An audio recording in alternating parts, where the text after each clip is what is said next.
Boa noite, tudo bem? Estamos ao vivo, é um prazer estar com vocês, uma grande satisfação, é um prazer estar aqui mais uma vez para essa live. Hoje nós vamos trazer uma live com um assunto muito importante, é o assunto referente aos crimes contra a saúde pública. Para isso, nós vamos chamar aqui a doutora Andréia, cujo currículo é extenso, é um currículo que mostra e prova sua competência.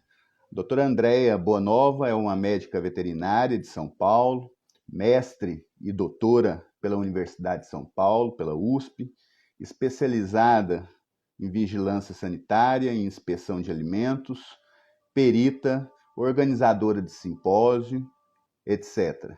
Se a gente for aqui falar de todo o currículo da doutora Andréia, nós vamos ficar a live toda só nela, porque o currículo dela realmente é muito extenso.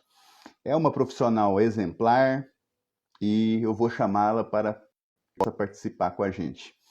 Enquanto isso, eu peço a vocês que já estão aí me assistindo, eu peço a vocês que compartilhem essa live com aquelas pessoas que possam interessar esse assunto. O assunto, repetindo, é dos crimes contra a saúde pública. Então eu vou chamar a Andréia aqui agora e teremos a honra, o prazer de recebê-la. Vou tentar aqui, vamos ver. Vamos lá, doutora Andréia.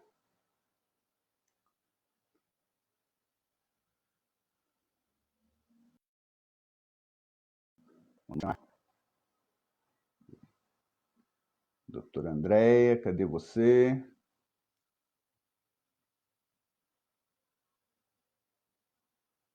Aqui. Vou chamar a doutora Andréia.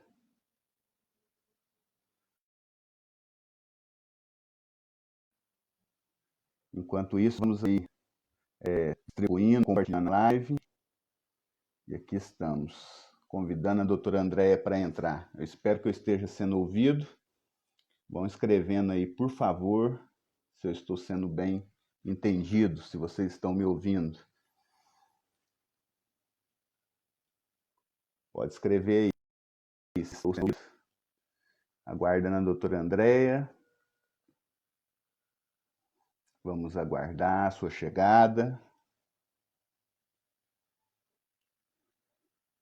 É um assunto muito importante, um assunto interessante que tem sido um assunto de muita relevância nos últimos tempos, né? A questão da saúde pública, né? Dos crimes contra a saúde. E vamos, doutora Andréia, vamos lá, estamos aguardando. Vocês estão... A Andréia está falando que não foi o convite, agora sim, ela estará conosco agora. Ó, já entrou, está me ouvindo, Andréia? Sim, só vou mudar aqui a minha câmera porque ela ficou ao contrário. Não tem nada, não. Peraí, só um instantinho. Acontece muito aqui também. É um prazer, uma satisfação muito grande estar falando com você, doutora Andréia. Eu acho que eu vou sair e retornar, porque não estou conseguindo virar a câmera. Tudo bem, pode ser. Você me chama ou eu te chamo? Qual que você acha melhor? Eu te chamo. Me chama então, que é mais fácil, porque eu apanho aqui, tá?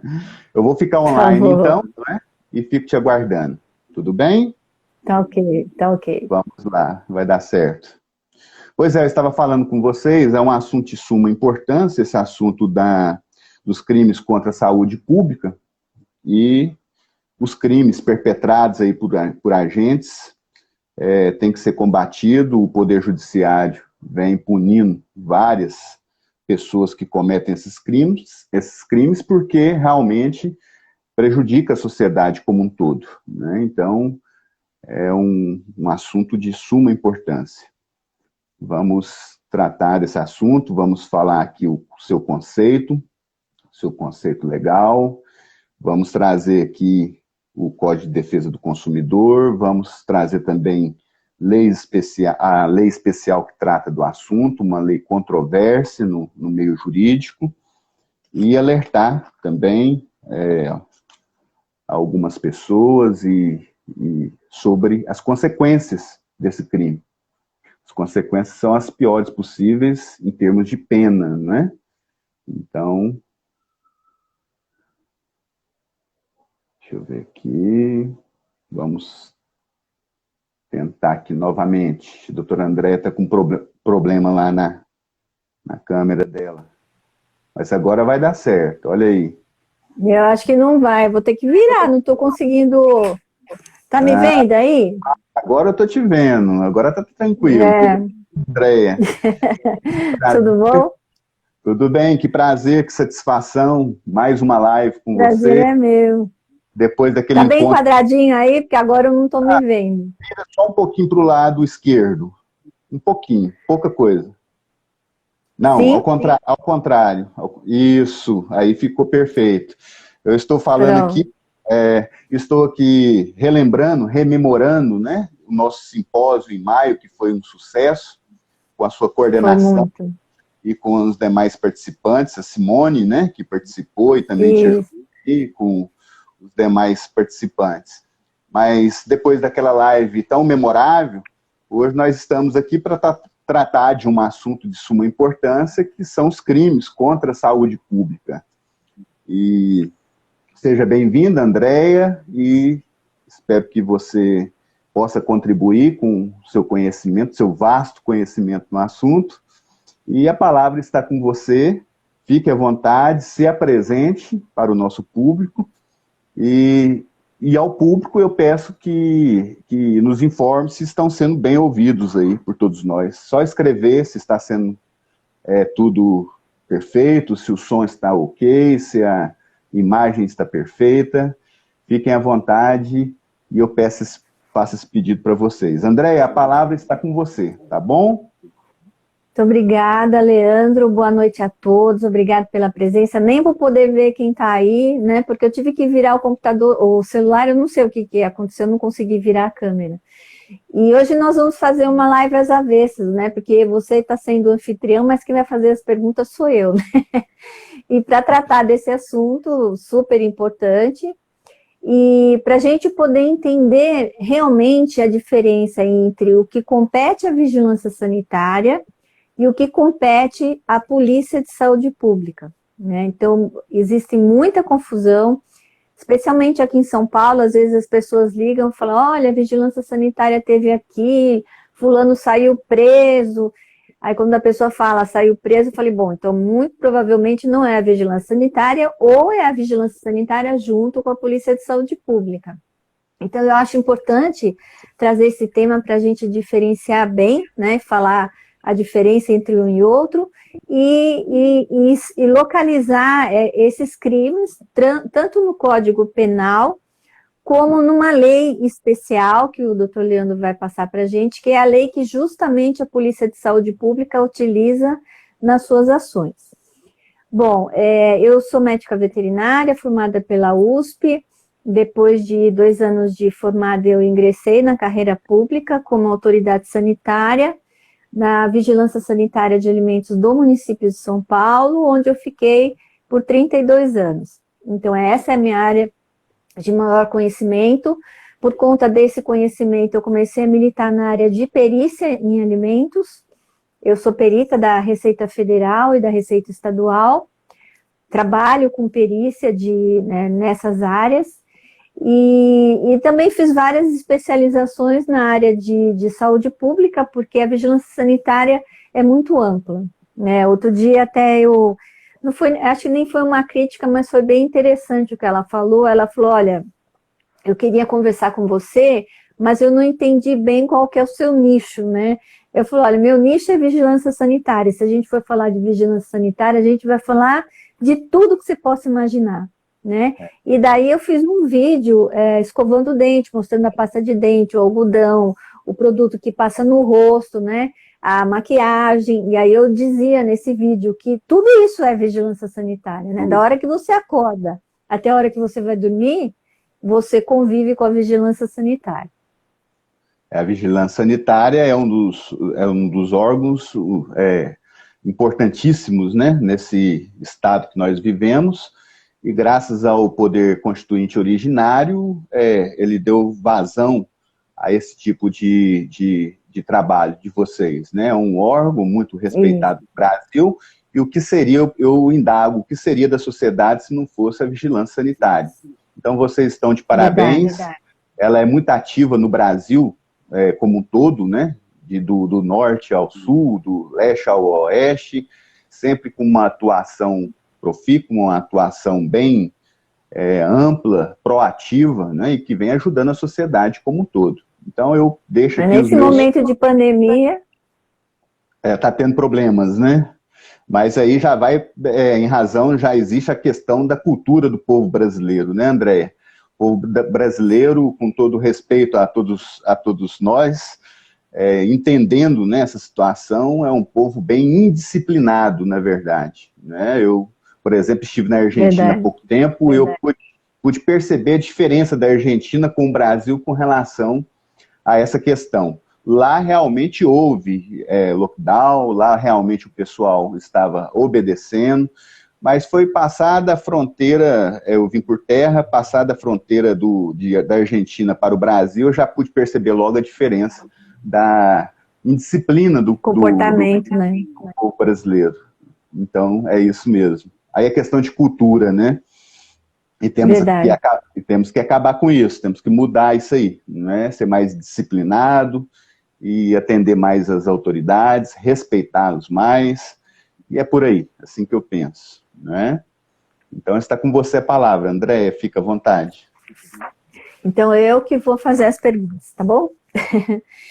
O que são, na verdade, os crimes contra a saúde pública, doutor Leandro? Andréia, a questão é o seguinte, antes de responder sua pergunta de forma direta, eu trago à lume a seguinte informação a todos os ouvintes. No Brasil, nós temos um sistema que é o seguinte, nós temos como gênero a infração penal e temos como espécie o crime e as contravenções penais. Então, infração penal é gênero, temos os crimes e as contravenções penais, que são os chamados crimes anão, né? Porque as penas são muito baixas e etc.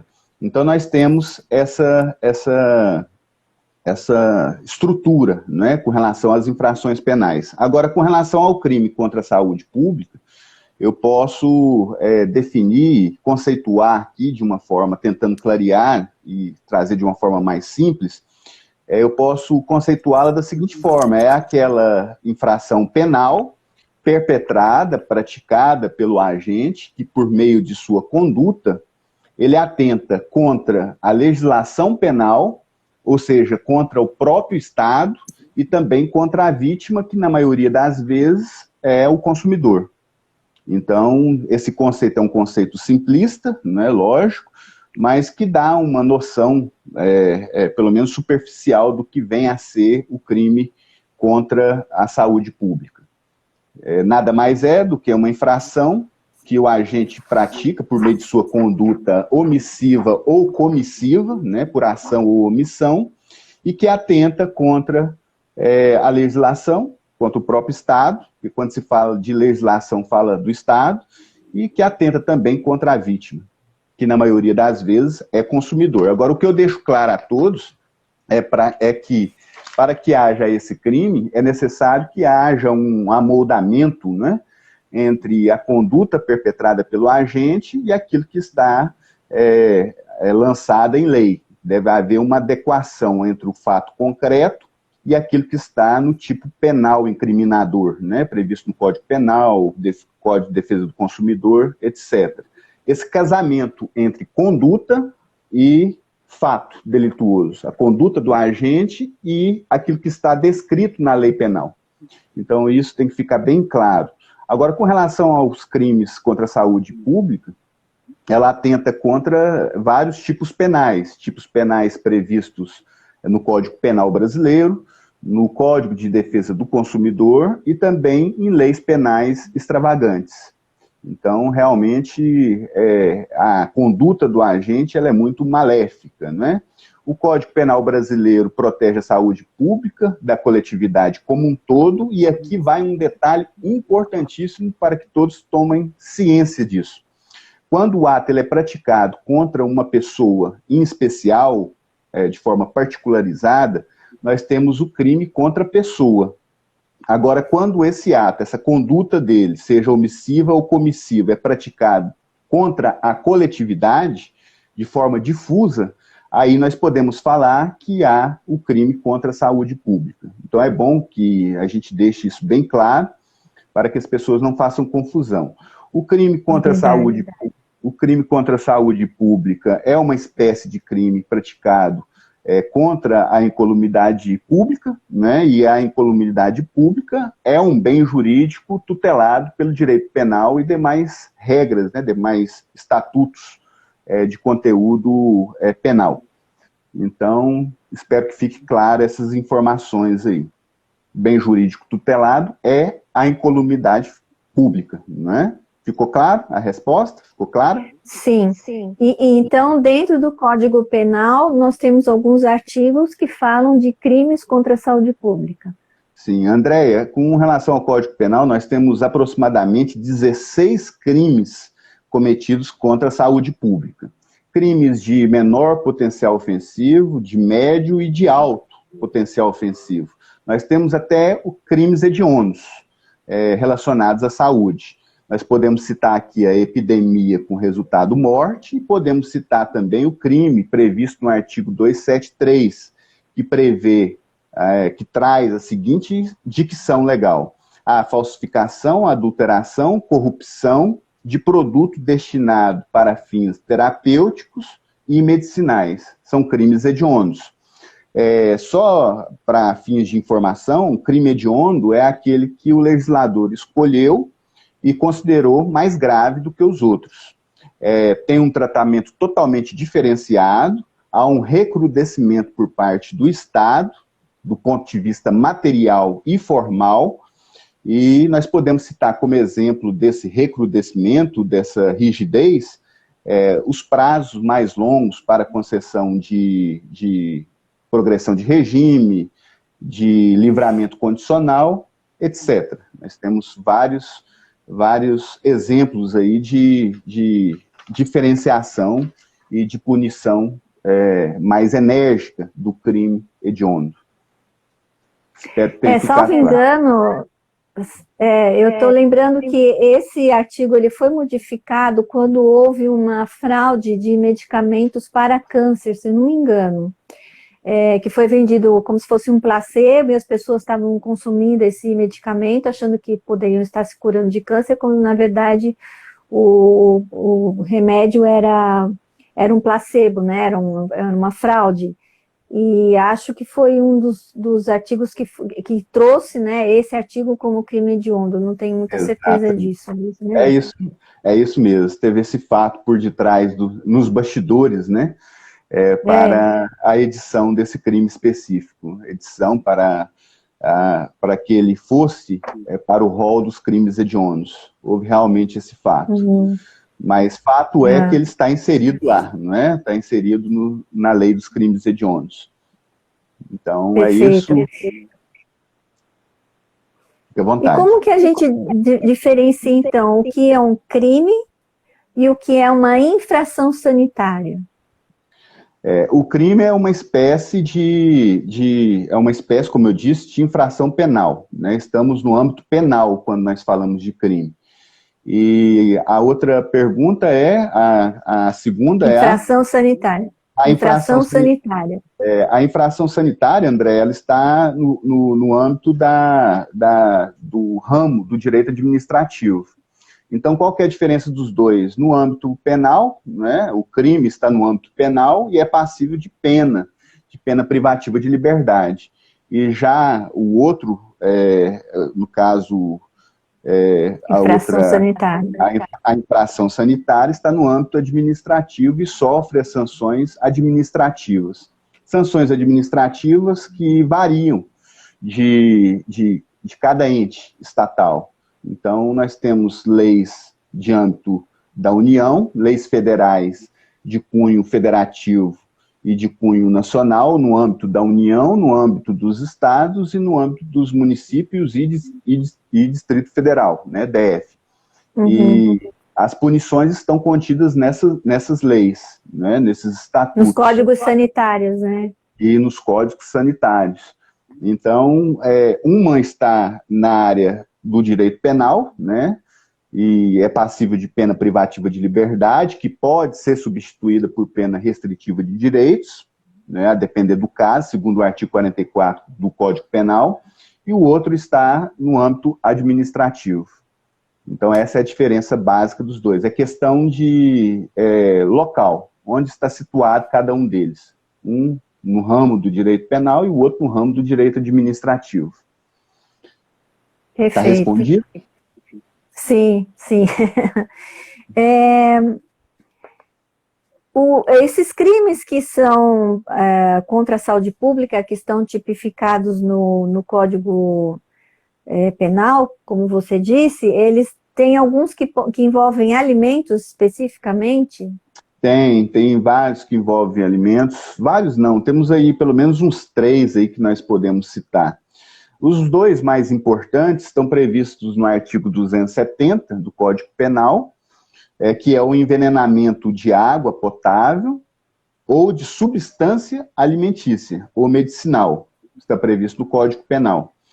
E o artigo 272, que é a falsificação, corrupção, adulteração ou alteração de substância ou produto alimentício. Então aí já estamos na área dos alimentos. Crime este que prevê uma pena em abstrato de 4 a 8 anos de reclusão. Veja que é um crime de alto potencial ofensivo. Então, há esses 2 crimes previstos no Código Penal. Nós temos mais crimes, mas os mais importantes são esses. Esses 2 crimes são mais emblemáticos, né? E praticados com mais frequência. Isso no Código Penal. Temos também crimes previstos que trata de alimentos previstos em leis especiais. Então, em lei penal extravagante, né, em lei especial. Mas no Código Penal nós podemos citar, à guisa de exemplo, esses 2 que são os principais. Tá. Você disse também que existe uma lei, que você falou, uma lei esparsa, né, uma lei, não é o Código Penal, é uma outra lei, que trata de crimes contra a saúde pública, a Lei 8.137. Você poderia falar um pouquinho dessa lei? Exatamente, André. A Lei 8.137, né, de 90, ela traz como objeto a ordem tributária. Ela trata dos crimes contra a ordem tributária, contra a ordem econômica e contra as relações de consumo, em especial no artigo 7º dessa lei. Há uma controvérsia com relação a essa lei, que foi objeto de julgamento do Poder Judiciário. A doutrina leciona que há um conflito aparente de normas com a edição dessa lei, porque ela estaria tratando dos mesmos assuntos, dos mesmos crimes que estão contidos no Código de Defesa do Consumidor. Então havia aí um conflito aparente de normas. Mas o Poder Judiciário já se manifestou, já decidiu a respeito, e chegou à conclusão que as 2 leis, elas estão em pleno vigor e estão em plena harmonia. E ambas devem ser aplicadas. Então não houve aquele entendimento da doutrina de que uma lei deveria dar espaço à outra, né? Que determinado artigo do Código de Defesa do Consumidor estaria revogado em razão da edição dessa lei e da vigência dessa lei especial. Então, o Poder Judiciário decidiu nesse sentido e a questão já está pacificada. Então, ambas estão em plena vigência.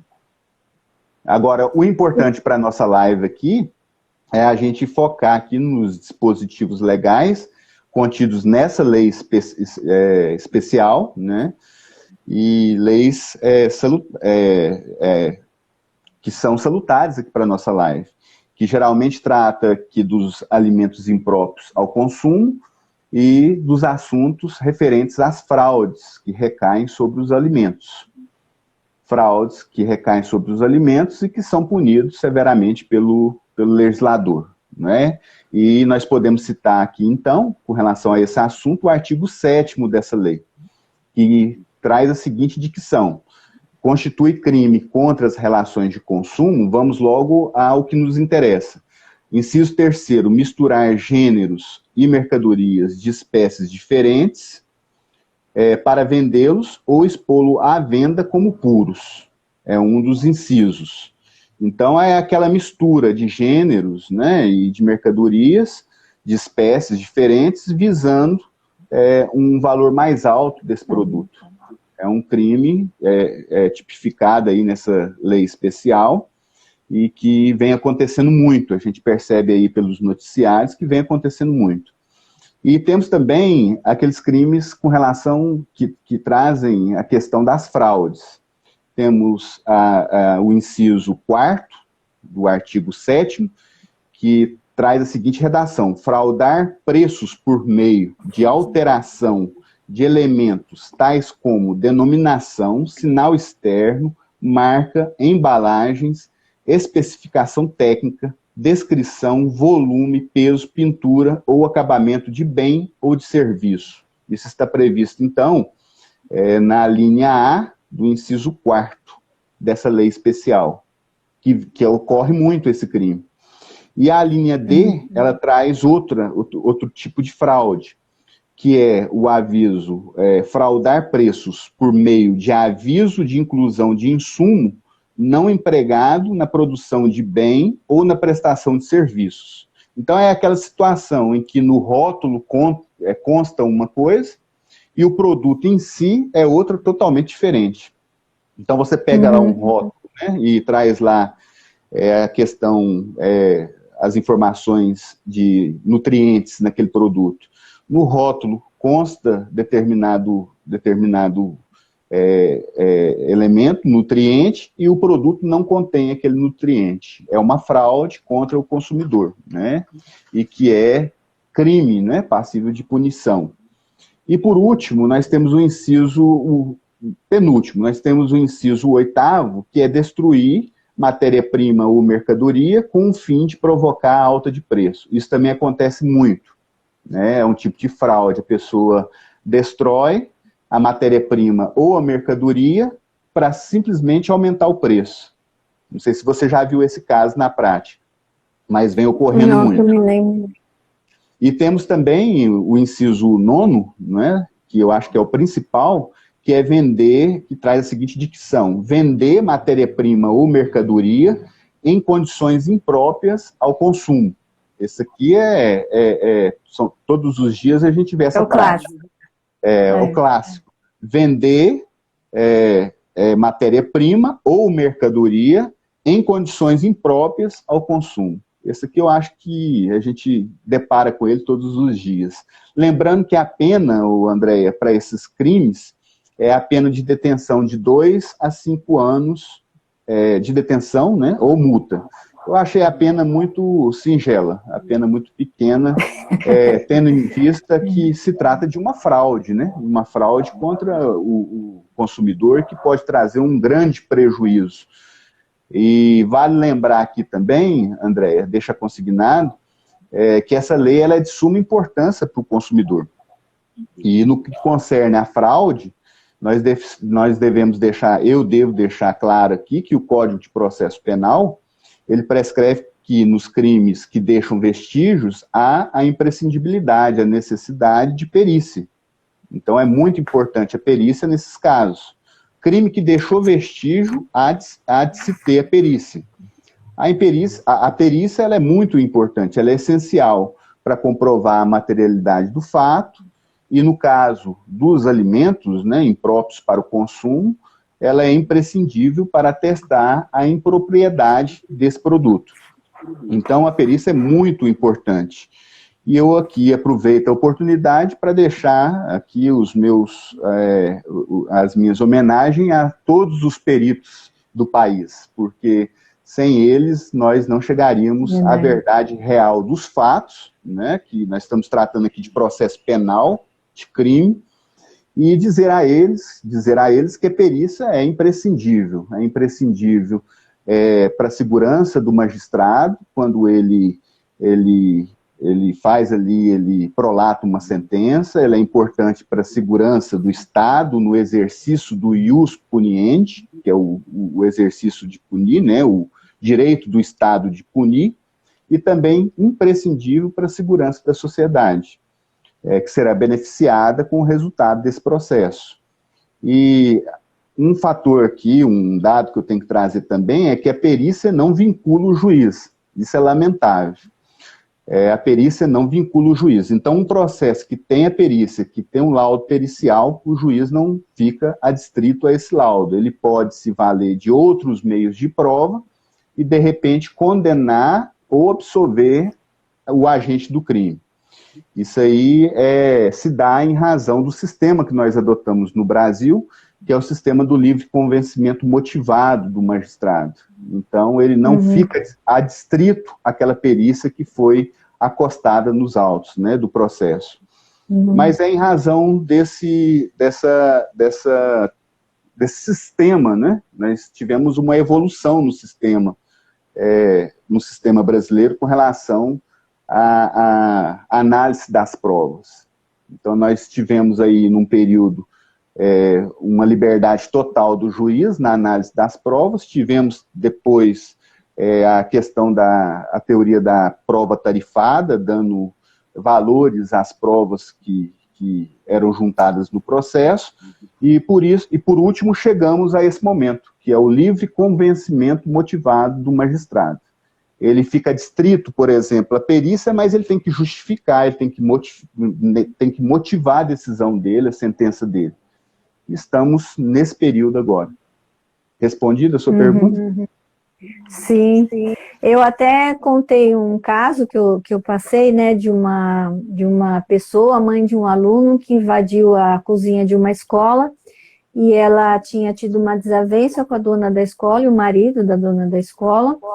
Ela deixou o filho e deixou com o filho um sanduíche, dizendo para ele que era para ele comer só esse sanduíche e nada mais que ia ser servido na escola.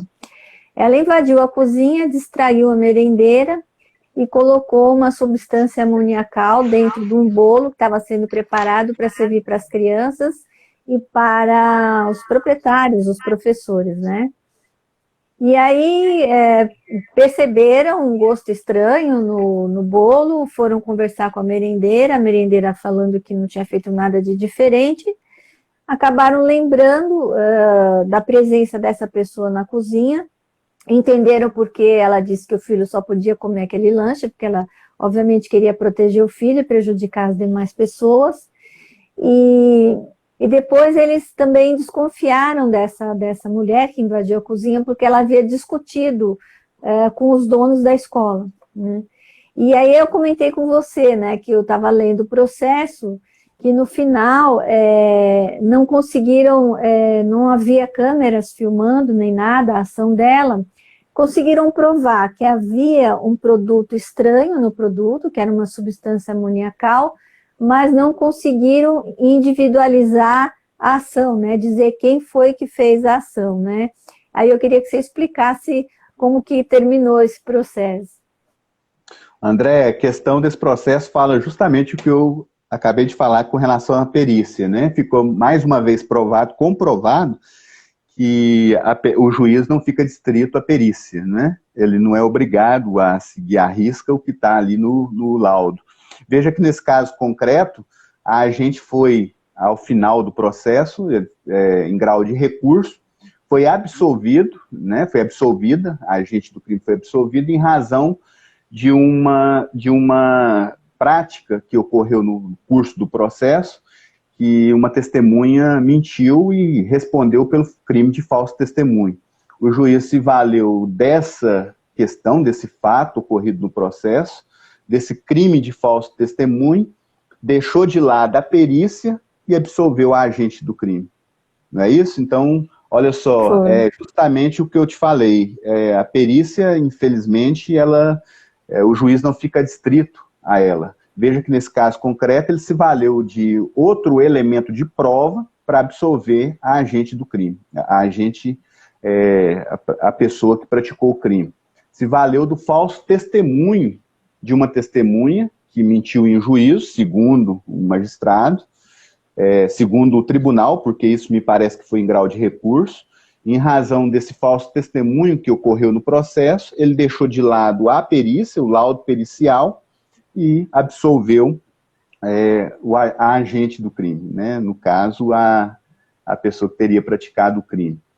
Então, veja que havia indícios de autoria contra essa agente, havia a prova da materialidade, que foi angariada por meio do laudo pericial, mas ela foi absolvida em razão de verificarem no processo que havia outros elementos de prova que poderiam servir como embasamento para um édito absolutório, né, dessa agente. Então é interessantíssimo esse caso, que comprova, mais uma vez, que isso que eu acabei de falar, que o juiz não fica distrito à prova pericial. Embora, é lógico que o perito é de suma importância para o Poder Judiciário. Suma importância. Eu digo que se tiver um laudo pericial no processo, pode-se dizer que 90% está resolvido. Ele já ajudou aí na verdade real dos fatos e contribuiu com a justiça e com o magistrado que vai julgar o processo. E com a sociedade também que se beneficia com o resultado desse processo. Né? Uhum. Concorda comigo? Sim, como? Voltando a falar dessa lei 8.137, que tem lá os crimes contra as relações de consumo, a gente sabe que, por exemplo, a Polícia de São Paulo, né, e a Polícia Civil de São Paulo tem 2 delegacias aqui em São Paulo de crimes contra a saúde pública, né, e eles fazem, vamos dizer, inspeção, né, eles fazem visitas em estabelecimentos comerciais, varejistas de alimentos. Por que esses policiais podem entrar nesses estabelecimentos?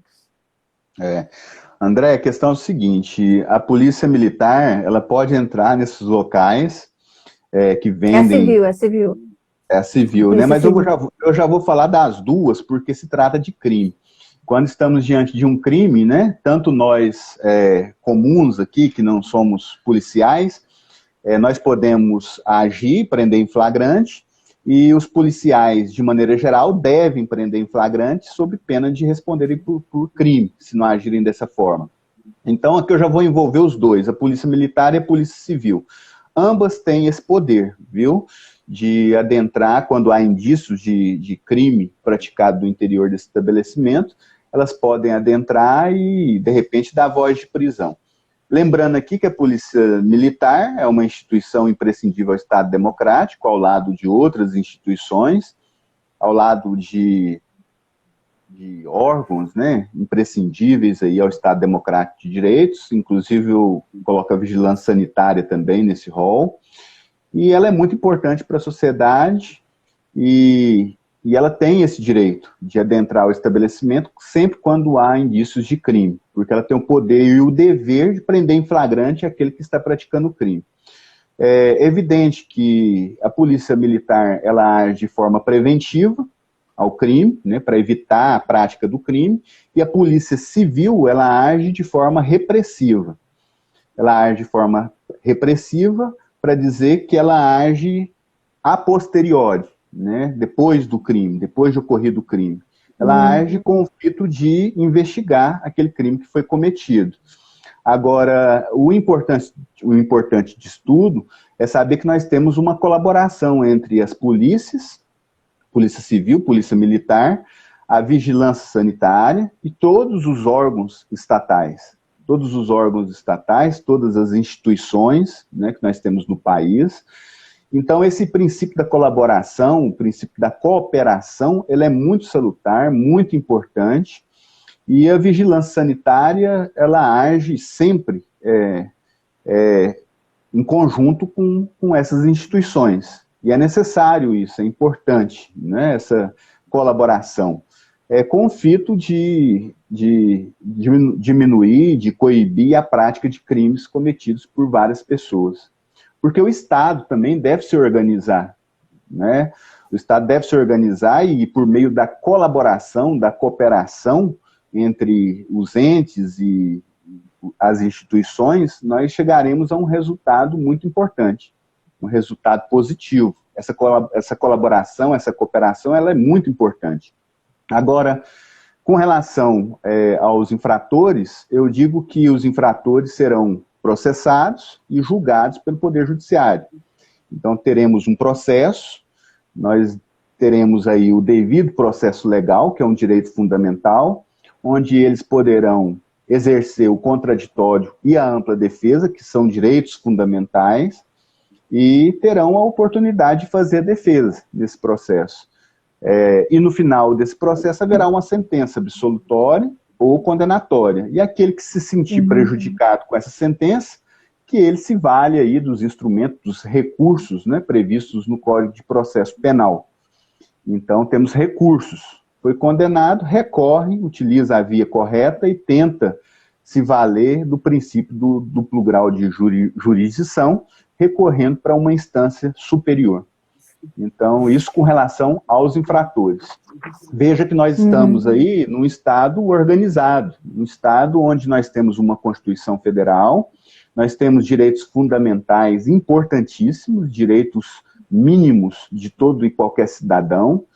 Por pior que seja o infrator, ele merece respeito com relação aos direitos fundamentais, e nós evoluímos, né? Nós estamos em pleno século XXI, então temos que obedecer à Constituição. Tudo deve passar pela Constituição Federal, e principalmente pelos direitos fundamentais que estão espalhados ao longo de toda a Carta Magna, né? Toda a Carta Política Brasileira, que é a Constituição Federal. Então eu deixo aí esse recado. Você falou, a gente falou agora do Código Penal, falamos da Lei 8.137, e a gente falou muito pouquinho do Código do Consumidor, a 8.078. Essa lei do consumidor, ela também pode levar um infrator à prisão, ou quem cometeu um crime contra o consumidor também pode ser preso? Pode, Andréia, pode. O Código de Defesa do Consumidor, ele traz na parte especial os crimes cometidos contra o consumidor. E diante de todo e qualquer crime, há a possibilidade aí de prisão em flagrante, o processamento na esfera criminal, né, na esfera penal, e temos vários crimes contra o consumidor previstos no Código de Defesa do Consumidor. Uma lei um estatuto muito importante, né, e que ele, em conjunto com os demais diplomas normativos, como o direito penal e essa lei especial que eu acabei de citar, ela traz um resultado muito satisfatório para a sociedade. O direito consumerista, ele realmente protege o consumidor.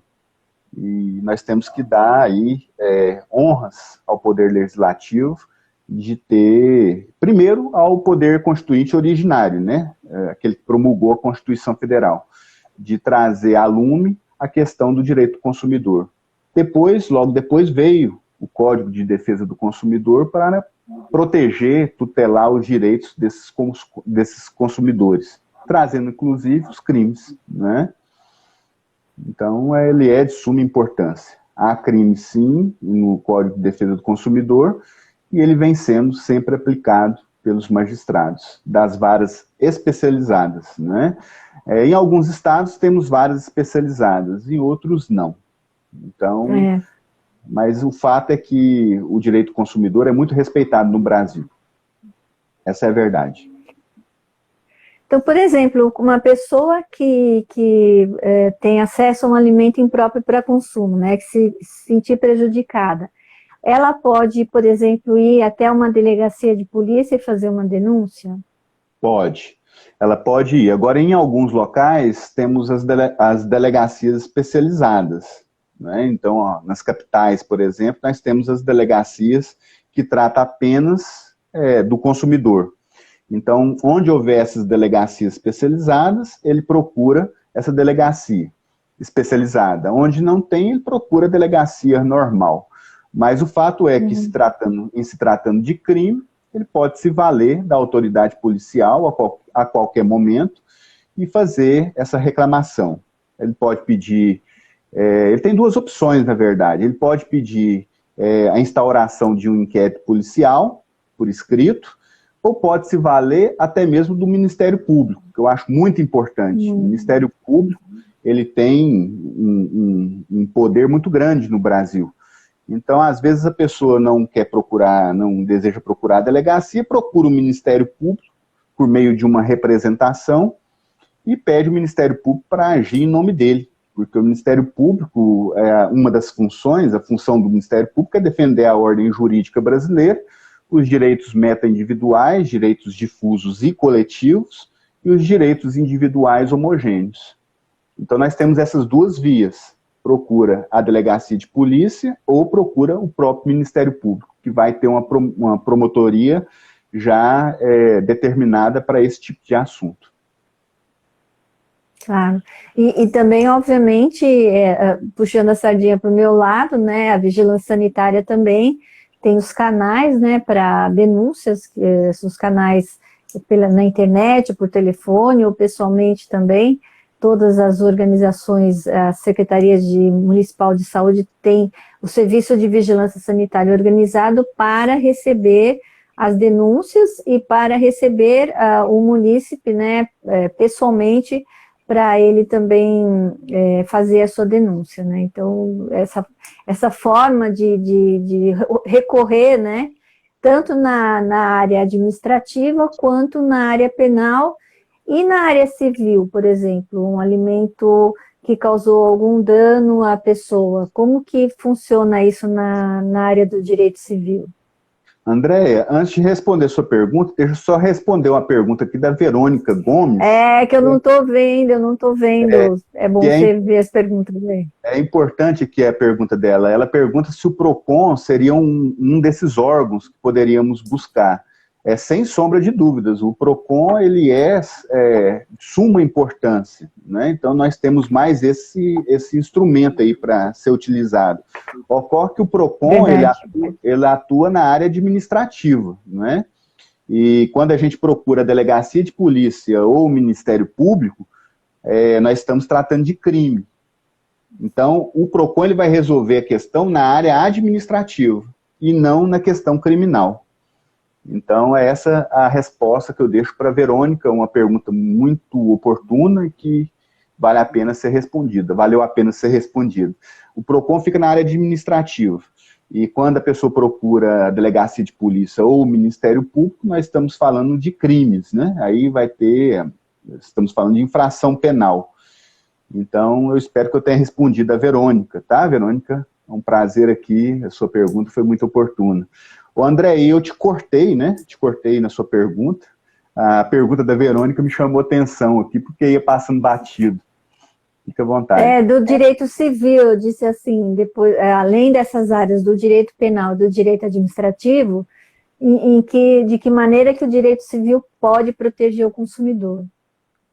O direito civil, olha só, o infrator, ele pode responder em 3 esferas. Na esfera penal, na esfera administrativa e também na esfera civil. Na esfera civil, ele responderia por meio de uma ação ingressada em juízo, vindicando o direito de ressarcimento de dano material ou de dano moral, ou dos dois, né? Vale aqui consignar que o dano material, o juiz vai levar em consideração o dano emergente, aquele dano que realmente ocorreu, e o lucro cessante, que é aquilo que a pessoa deixou de auferir com a prática delituosa. Então, a esfera civil também é de grande valia, e nós temos vários tipos de ações aí que podem ser manejadas em favor do consumidor.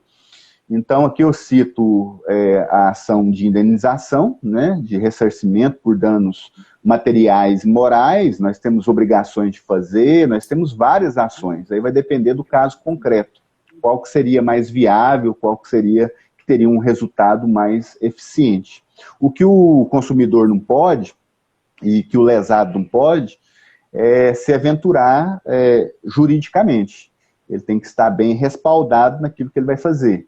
Então, quando for ingressar em juízo com alguma ação, ele tem que estar respaldado com provas e não pode ser aquele pedido vago, né? Aquele pedido que a gente sabe que é um pedido totalmente inviável, porque ele terá um revés lá na frente, ele pode perder o processo lá na frente e isso aí pode prejudicá-lo.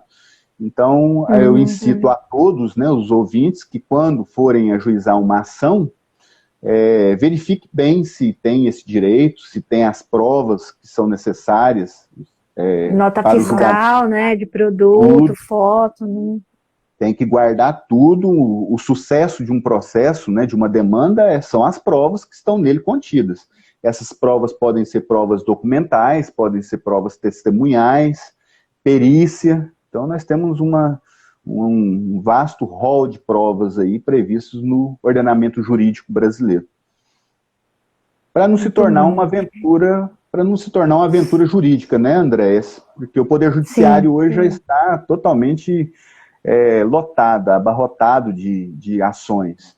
Então, no afã de ajudar o Poder Judiciário, ajuize uma ação de forma fundamentada e uma ação que tenha viabilidade de dar certo, né? Onde a pretensão poderá ser acolhida no final do processo. Então, eu deixo esse alerta aí para todos os ouvintes. Leandro, a gente só está com 5 minutos, eu não sei se tem alguma pergunta, né? Senão acho que seria interessante a gente encerrar por conta da gravação, né?